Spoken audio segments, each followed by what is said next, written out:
Katika bara la Afrika, swala la kuchukua muda mrefu pasi kuwazika viongozi wakubwa wa nchi wanapokuwa wamefariki sio swala iliyoanza leo, ni jambo ambalo limekuwa likifanyika tangu miaka ya nyuma. Edgar Lungu ni mmoja wa mfano wetu hai kwa sasa, ambapo rais huyo wa zamani wa nchi ya Zambia aliongoza nchi hiyo kwa takriban miaka 6 tangu Januari 2025 hadi Agosti 2021. Alifariki dunia mnamo tarehe 5 ya mwezi Juni mwaka 2025 akiwa na miaka 68 katika hospitali ya Pretoria nchini Afrika Kusini alikokuwa akipatiwa matibabu, ikiwa ni miezi 6 baada ya kuwa amezuiliwa na mahakama nchini Zambia kujirudia katika kinyang'anyiro cha urais kwenye uchaguzi mkuu wa nchini humo wa mwaka 2021. Tangu hayati Edgar Lungu afariki ni zaidi ya siku 330, yani miezi 9 pasi mwili wake kuzikwa, jambo ambalo si la kawaida kwa tamaduni za Kiafrika, ambapo kutokuzikwa kwa rais wa zamani wa nchi hiyo ya Zambia kunachangiwa na kile kinachotajwa kuwa ni mgogoro uliopo kati ya familia ya marehemu, serikali ya Zambia na mahakama ya Afrika Kusini, ambapo kwa mujibu wa vyanzo mbalimbali vya habari unadai kuwa familia ya hayati Rais Lungu inataka mwili uzikwe kwa utaratibu wa kifamilia, ikibidi fanyike faragha ndani ya Zambia ama hata nje ya Zambia, hususan Afrika Kusini. Lakini katika upande mwingine, serikali ya Zambia ikitaka mwili uzikwe kwa heshima kitaifa nchini Zambia, huku mahakama ya Afrika Kusini ikiingilia kati mgogoro huo kwa kuzuia mwili usisafirishwe kutoka Afrika Kusini kwenda Zambia hadi pale pande hizo mbili zitakapofikia maamuzi ya pamoja ni wapi na ni kivipi mwili huo uzikwe. Lakini Ayupa Media haijaishia hapo, imechimba kwa ndani zaidi na kuwapata viongozi wengine wakubwa barani Afrika waliofariki na kuchukua muda mrefu pasi mili yao kuzikwa.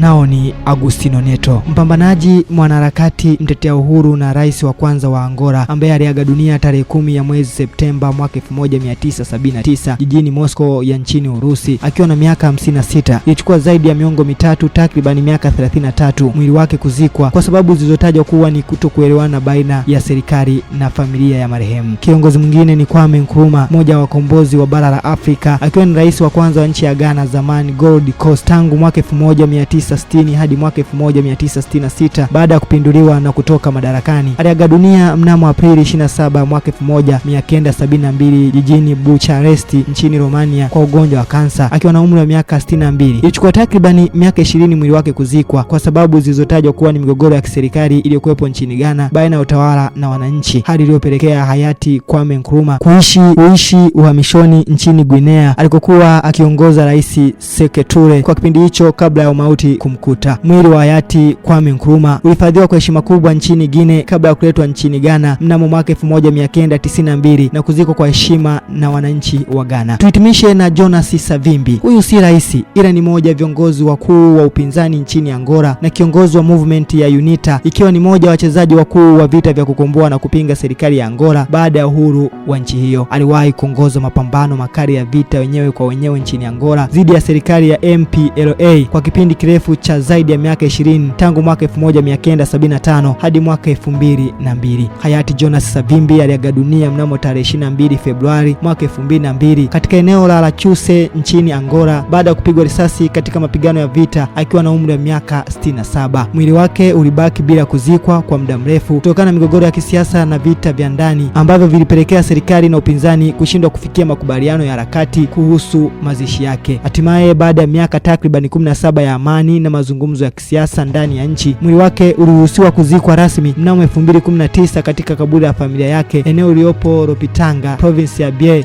nchini Angola kwa heshima kubwa ya kitaifa. Yapi ni maoni yako mtazamaji na msikilizaji? Pengine tutegemee kwamba mwili wa hayati Edgar Lungu, rais wa zamani wa Zambia, utamaliza muda mrefu pasi kuzikwa kama ilivyokuwa kwa Agostinho Neto, Kwame Nkrumah na Jonas Savimbi, ama litapatikana suluhisho la mgogoro na mwili wake utaruhusiwa kuzikwa? Tupia maoni yako katika uwanja wa maoni. Mwandaaji na msimuliaji wa story hii ni mimi Yona Nekius. Usisite kusubscribe channel ya Ayupa MC ili uwe wa kwanza kupata habari na story nyingine. Hadi wakati mwingine, merci beaucoup. Don't forget to subscribe.